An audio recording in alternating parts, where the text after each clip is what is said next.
Hello, this is Dr. Alan Grunning, and this is video number 2 of the biotoxin treatment overview. During this video, we're going to be discussing the treatment plan for CIRS. I encourage you to watch the first video before this. So you're going to need your handout to follow along. So this handout here, biotoxin treatment overview that you received during your visit. And we're going to be on page 2 under treatment protocol, and you can follow along while I'm talking, and I'll add some information to what's here. So as we discussed during your visit, the most important thing is part of this protocol is step 1, which is removing yourself from the exposure. That means that you have to test your home, maybe your workplace, to see if it's a water damaged building, to see if it contains the 3 big organism groups that we discussed that could be there, which are indoor toxic molds, actinomycetes, and gram-negative bacterial endotoxins. And you have to look at all 3, because if you miss one of them, you'll still continue to be sick no matter what we do with this. So this step has to be completed before your next visit with me. This is so super important. I can't even stress to you how important this is. So you have a couple of choices of how you're going to do this. So step 1 choice, or the first choice would be to go in that paragraph as it says to environmental analytics to Michael Schrantz. He's an indoor environmental professional. You can send a contact form and he will do a virtual consultation with you about your house or workplace and recommend to you how to do the right sampling in your environment to find out how we're going to best address this. So even if your place looks great, smells great, doesn't have any leaks, it looks like it's a perfectly great place. People tell me all the time, oh, it's a brand new place, Dr. Grunning, it can't possibly be sick. Then we test it, it's full of bad stuff. So you can't go by that. We have to be sure that your current environment is safe so that you can heal from this. If the current environment or workplace is not safe, you'll be doing this protocol and you won't be getting better. So this is the most important step of anything we're doing, is to assess your environment. Now, the other option, instead of going to Michael, would be to do your own testing, on your environment. So that's the next paragraph where it says gold standard. So the gold standard test for indoor environments is MSQ PCR dust sampling. So things that other people are doing, such as air sampling, petri dishes, spore traps, don't bother. It's a waste of time. It grossly underestimates what's wrong with your environment. The gold standard in the world today is dust sampling. And so that would be how I would go ahead and assess your environment. So ERMI looks at 60 different molds, but a smaller test called a HERTZ-Me2 looks at 5 of the worst indoor toxic mold species, and there's a score that we use for that that's very predictive of the safety of the environment for someone with CIRS. So that's what we go by for the molds. But remember that, as we spoke about, the indoor toxic molds account for only about 10% or so of the symptoms and problems that I'm seeing from this. Most of the problems are coming from actinomycetes, which is a cross between a bacteria and a mold. It has kind of structures of both. And gram-negative bacterial endotoxins. Well, these are the same gross things that are growing in hospitals. Things like Pseudomonas, Klebsiella, Haemophilus, horrible things that can be in your water-damaged home and be making endotoxins that poison you. So we have to assess for all 3 different kinds of things. And so the test kit number 7 from EnviroBiomics was what will do that. So they're the only company that does this. So don't bother going to anybody else. Nobody else does this stuff. They'll do the mold testing, but they won't do these other things. So what they'll do is and I just recently did this in my home, so I'm pretty experienced with it now myself. So they'll send you a kit. It's really pretty simple. It has a Swiffer cloth, and it has a chain of custody form, and it has a glove to wear. And you basically go around your home as per the instructions and collect dust to send to them so they can do a DNA analysis of your dust. It's very sophisticated. This is the gold standard. So I don't want you to take anything off the floor. So I want everything off of like furniture, fan blades, above windowsills, or windows above doors. Any of those things where dust is collecting, that's fine. But I do not want you to take anything off the floor. And then they will send us back a report breaking down for us, what's going on in your home or work environment with these different kinds of organisms. And then we can make a plan as to how to move forward. Now, the HVAC system is critical. So I'd say 75% of the problems that I deal with patients are because their air conditioning system is horrible. It's full of toxins, poisons, bacteria, molds, whatever, and it needs to be grossly cleaned or replaced. So fixing the HVAC system is a critical step in this. Now, if you're here in Southwest Florida, we've already given you information about Cool Air. That's the company that I work with here. Why is that? Because I have personally trained their technicians on what to do, what to look for, how to fix this for a CIRS patient. The other air conditioning companies don't care. They didn't want to learn. These are the only guys that actually care. So I would encourage you strongly to contact them. Let them come to your work or home environment. Let them look at the air handler, look at the ducts, look at the system, the condenser, look at the coils, look at everything. They'll take pictures of it, they'll show it to you, and they'll make recommendations of it's either great, it's fine, or it needs some cleaning, we can do that, or it's a total washout and needs to be replaced. And that's generally if the system's 15 years old anyway, and it's full of gunk, it probably just needs to be replaced. But anyway, so that's a critical step that you must do like right away. This is like super important. Remember that you won't get permanently better with this treatment protocol if you continue to be exposed to molds, bacteria, and inflammagens inside a water damaged structure. You won't get better. So you have to do these steps. Now, air filters can be very helpful. And people ask me all the time about what kind of air filters do I recommend. And so nationally, the Shoemaker Group and the CIRS people that are doing what I'm doing, we've kind of settled on iAdapt Air. And the reason was because they have taken the time to do the testing with CIRS patients to show that people get better when they're in a room with an iAdapt Air, which comes from this company, AirOasis. You can go online, airoasis.com. It's all listed here. The patients get dramatically better. I will tell you in my practice with the patients that I'm dealing with, they get a lot better once they have an iAdapt Air. I have them in my house. I have it in my office. I'm doing the same thing. The reason it's so good is because it's more than just a HEPA filter. There's lots of HEPA filters on the market. But this one actually takes the air in, uses UV light to kill the organisms, HEPA filters them out, and then generates ions into the air to coagulate the organisms and settle them in the dust. So it's doing a lot of different things that are very good. There are other units that do this. They don't have the data to support that they get anybody better like these guys do. And so I would encourage you to stick with this. Now, generally, you want to have an iAdapt Air in your living area. It's portable enough that you could take it, move it around if you only want to get one, and put it in the bedroom, then take it back out during the day to wherever you're going to be. You should be close to it. But if there's smaller ones that you can get that are bedroom size that you may just want to get that. Some of my patients take the small one with them when they go on trips. So for example, if they're going to stay in a hotel room, they take the small iAdapt Air with them into the hotel room and to try to compensate because, who knows, most hotel rooms are probably bad. Or they'll take it in their RV with them, which is a great idea. So the small ones are fairly portable that you can do that.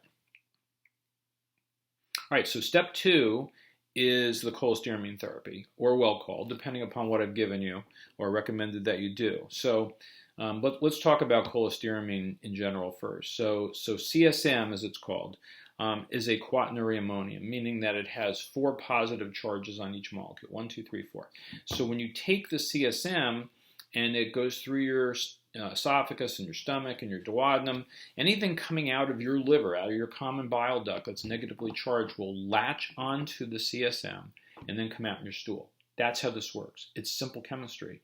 It works great. I mean, it's a gift from God that we have something so easy that will help us. But it's not that easy. There's multiple steps that are involved with this in order for it to work appropriately. So we have to make sure that everything's done, correctly, and that's what we're going to talk about. Now, it's important to recognize then that these other things that are listed here at the bottom of your second page don't work. Charcoal, chitosan, zeolite, other binders that people talk about, don't get them because they're not going to take out the negatively charged biotoxins. They do not work for this. They work for other things, which is great, but they don't work for this.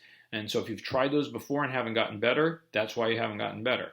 Either you're still in exposure or you've taken the wrong binder. So we have to use the right things that will work. Top of the third page. So we talked about an intensification reaction. That's where when you first start this, you could get incredibly sick. We don't want that to happen. So it's not a Hertzheimer reaction. You'll see that on the internet. You'll see that on different sites. Oh, I'm hertzing. No, you're not hertzing, because we are not killing anything. We're removing things. That's a different process. And so, but this can be called an intensification reaction, where when you first start it, you could get pretty sick. And that's because you're pulling out toxins too fast and your body can't handle it. So one of the ways to prevent that from happening is taking high doses of omega-3s for 5 to 7 days before you start the CESM. This is super important. It greatly lessens the chance that you're going to have an intensification reaction. Now, some people still have problems with this, and I have to regulate the amount of CSM they're taking. So that does happen, but this will greatly decrease the thing. And so we're going to talk about which omega-3s to take here in a little bit. So for the CSM, as we discussed, it's a white powder. It has no additives, fillers. The one that we're using is pure. I'm not going to let you take the commercially available Questran CSM that's available from pharmacies. It's full of toxins and poisons. We're not going to have it. So we're going to use pure CSM from a compounding pharmacy, and you're going to have to mix it in something. So I've recommended on the handout here things like orange juice, tomato juice, prune juice, acai juice, or almond milk.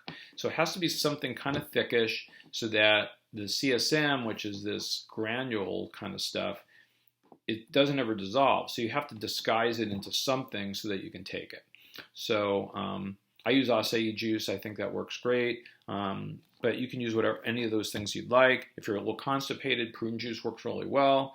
And you put your CSM in there and you mix it up and you drink it. And then you see in the cup that there's still some grit in there. And so you put some water in there and you drink that. And you just keep doing that until all the grit's gone. Usually 2 or 3 times it'll be gone. So the dosing of the CSM is listed here. It comes with a scoop, and that's a full dose. You're going to take a half of that, a half a dose to store it, unless I've already told you to go even lower than that because of sensitivities. So you take a half a dose twice a day, 30 minutes before a meal for 6 days. Now, notice we're going really slow with this, right, to prevent a problem. It has to be taken on an empty stomach, so you don't have to eat after you take your CSM, but if you're going to eat, it needs to be 30 minutes. Now, this creates a problem if you're on, for example, thyroid. So, got to take the thyroid first thing in the morning, empty stomach, can't eat for an hour. Then you got to take your CSM, got to wait 30 minutes, and then you can eat. So it's kind of a process in the morning, and I've had to do this myself. Setting timers on the phone helps, having a schedule helps, but you have to get into that routine so that you're not taking it too close to the thyroid, because the CSM will ruin your thyroid. You won't absorb it well. And then you don't want to have it too close to a meal, because then the foods will bind to the CSM and not the toxins. So you have to time this, pretty well. So if you're doing well after 6 days, then you can go to a half a dose 3 times a day for 6 days. Now, this is super important. Remember that the frequency of CSM is more important than the quantity. So in other words, taking a half a dose 3 times a day is better than taking a full dose twice a day. The frequency is super important, because then every time the CSM goes past your liver, it's pulling out more toxins. We want it to do that 3 or 4 times a day. That's super important. Then if you're doing okay, you can take one of the half doses and make it a full dose. So every 6 days, you're basically going up a half dose until you're at a full dose 3 to 4 times a day. Well, that's going to take you a month, or more to get there. And I'd rather you go slow than go too fast and get sick. Now for WellCall, we use tablets. I'm using those in my free clinic. Some of you might be on WellCall for whatever reason. So WellCall is a tablet. It's kind of the same issue, though. You still have to take it, preferably before a meal, 30 minutes before a meal, but you use tablets instead. And you take 1 tablet twice a day for 6 days, and you go to 1 tablet 3 times a day for 6 days, and then you start increasing to 2 tablets very slowly. So that's all listed here on the handout. You'll typically be on this for 3 months at the full dose. Some people longer. The VCS test can help guide us as to when we might not need it anymore. So if you were originally failed your visual contrast test and now you can pass it, that means most of the toxins are gone and we could cut back or eliminate the binder. So watching the VCS test can be very helpful. Now, the big problem is constipation. And so that's the big problem with all these binders is constipation, and many of you are already constipated to begin with. So you got to drink a lot of water, eat fruits, fiber, prunes. Kiwi actually works really well. Aloe vera juice can help. But if none of that's working, then we use magnesium oxide tablets. They're cheap. You can get them at any pharmacy. Or you can use the powder, but the tablets are fine. And you start off with 250 milligrams once or twice a day, and then you can keep increasing that. There's really no maximum dose, but it will soften up, loosen your stools. So the goal is to have 1 or 2 bowel movements a day. Don't need more than that, but I don't want less than 1 a day. So it's super important. We can use 70% sorbitol if you want. That's available online. It's not really in pharmacies. Never use Miralax. Miralax is propylene glycol. It's antifreeze. It's the same thing you put in your car. So you should never have that. Okay, step 3 is the nasal culture. We'll usually do that on 3rd visit.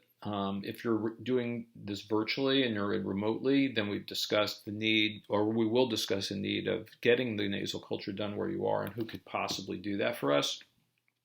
That's to look for MARCoNS, which is a multiple antibiotic resistant coagulase negative staph. And so MARCoNS is a really important problem for CIRS patients because it produces a toxin that directly poisons your brain and destroys MSH, and MSH is the major hormone that we're trying to increase. So if we have to find out if MARCoNS is there. 80% of CIRS patients have MARCoNS. If it's there, they have a biofilm that kind of protects them from antibiotics. So oral antibiotics do not work on these organisms. You have to use a nasal spray to break them down. And so we'll talk more about that at the visit when we go over your MARCoNS results. But the handout lists some information here about how to use the nasal spray. Number 4, it's common to have reactions to gluten and gliadin, so you have to be completely wheat-free, and we've talked about that. If you have antibodies to gliadin, it's essential that you have none. If you don't and you're just wheat sensitive, like many of the patients are, I don't want you to have wheat because no one, and hear my words, no one with this condition gets better if they keep eating wheat. Nobody. I've taken care of 1,000 patients. You won't be the first, so you have to be totally off of wheat. And there's multiple reasons for that, and eventually I'll let you cheat and have some organic wheat once in a while, but right now, no, you can't do it. Low androgens have to be corrected. So if your DHEA was low, then we've discussed going on some DHEA potentially to raise that either topically or orally. DHEA is one of the few things that I'll let you take with your thyroid. DHEA is a super important adrenal hormone that controls a lot of things in the body. Testosterone is also very important, especially for men. So if that's abnormally low, then we've discussed, potentially doing something with that. But most of the time, the levels will come up once you treat the CIRS and get it better. So unless there's horrible symptoms, I usually try to hold off with that. Number 6, low antidiuretic hormones. So we discussed this in the first video. ADH is what controls your fluid balance. So if you don't have ADH, all the water just goes right through you and you're constantly urinating it out. You're dehydrated. So you have to correct that by drinking a lot of water. Now, the thing is, you have to drink the right kind of water, right? And so we went over this on the first visit, that you need a reverse osmosis system or a distiller. You need some way to take all the toxins out of the water. The Berkey's not good enough. Buying water at the store is not good because it's full of plastic garbage. So you have to make your own water with the RO system, at least under the kitchen sink with a spigot coming out. But you have to have the right kind of water, and then you need to put it in like either a glass container or stainless steel or something other than plastic. No plastic in your life anymore. Plastic's got to go. It's a poison. It's killing you. So you have to get that out of the kitchen. You can't drink in it. You can't eat out of it. You got to get rid of all the plastic. Okay, number 7, high MMP9 or low VEGF. If you have either of those, and we've discussed this, then you have to go on what's known as a low amylose diet, and that's listed here in the handout. So those are foods that are converted quickly to sugar by your saliva. They have a high glycemic index and stimulate a lot of insulin released by your pancreas, and they affect these 2 parameters. So you have to avoid wheat, barley, rye, oats, and rice. Those grains are the high amylose grains. Well, there's really nothing good there that I want you to have anyway. I mean, I don't want you to have wheat. Who needs barley, rye, oats? Rice is full of arsenic. So I would say that's not so hard. It's the next part that's a problem, the root vegetables like carrots and potatoes, because now I'm eliminating things that you probably like to eat, and then bananas. It's another problem. So, but this is only for 1 month, and it's to kind of jumpstart the repair of these biomarkers. So for 1 month, I need you to try to do, if you have those things, I need you to do a low amylose diet.